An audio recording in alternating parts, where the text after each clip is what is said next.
நம்ம தமிழ் சினிமாவை வேற ஒரு பரிணாமத்துக்கு கொண்டு போற சில நடிகர்கள் லெஜெண்ட் அப்படின்னு கூட சொல்லலாம். அந்த லிஸ்ட்ல நம்ம கமலஹாசன் டாப்ல இருக்கிறாரு அப்படின்னு சொல்லலாம். யாரு எப்படி பாராட்டினாலும் கமலஹாசனை ஒரு ஹாலிவுட் ரேஞ்சுக்கு யோசிக்கிறாரு அப்படின்னு சொல்லி தான் பாராட்டுவாங்க. அவருடைய படங்கள்ல புதுமையான விஷயங்கள் மட்டும் இல்லாம நம்ம யாருக்குமே தெரியாத விஷயங்களை கூட அவருடைய படத்துல புகுத்தி இருப்பாரு. அதுக்கப்புறம் அது என்னன்னு நமக்கு தெரிய வரும்.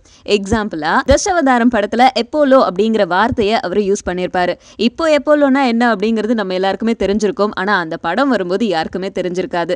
அதுதான் அப்படின்னு கேட்டா அன்பே சிவம் படத்துல சுனாமி அப்படிங்கிற வார்த்தையும் யூஸ் பண்ணியிருப்பாரு. அந்த படம் வரும்போது சுனாமினா என்னன்னே நமக்கு தெரியாது. ஆனா அடுத்த வருஷமே சுனாமி வந்து தமிழகத்தையே கலக்கிட்டு போச்சு. அதுக்கப்புறம் தான் சுனாமினா என்னன்னே தெரியும். அதே மாதிரி தான் ஹேராம் படத்துலயும் குஜராத்ல கலவரம் வரா மாதிரியான காட்சி அமைப்புகள் இருக்கும். அதை தொடர்ந்து அடுத்த வருஷமே குஜராத்ல கலவரம் நடந்தது. வேட்டையாடு விளையாடு அப்படிங்கிற படத்திலையும் 2 சைக்கோ கில்லர்ஸ் இருப்பாங்க. தொடர்ந்து நிறைய பேரை கொலை பண்ணிக்கிட்டே இருப்பாங்க. அதை தொடர்ந்து அடுத்த வருஷமே நொய்டால 2 கில்லர்ஸ் நிறைய கொலைகள் இதே மாதிரியே பண்ணிட்டு இருக்காங்க. சோ இதெல்லாம் வச்சு பார்க்கும்போது கமலஹாசன் வெறும் லெஜெண்ட் மட்டும் கிடையாது, அவர் ஒரு தீர்க்கதரிசியா இருப்பாரோ அப்படின்னு யோசிக்க வைக்குது.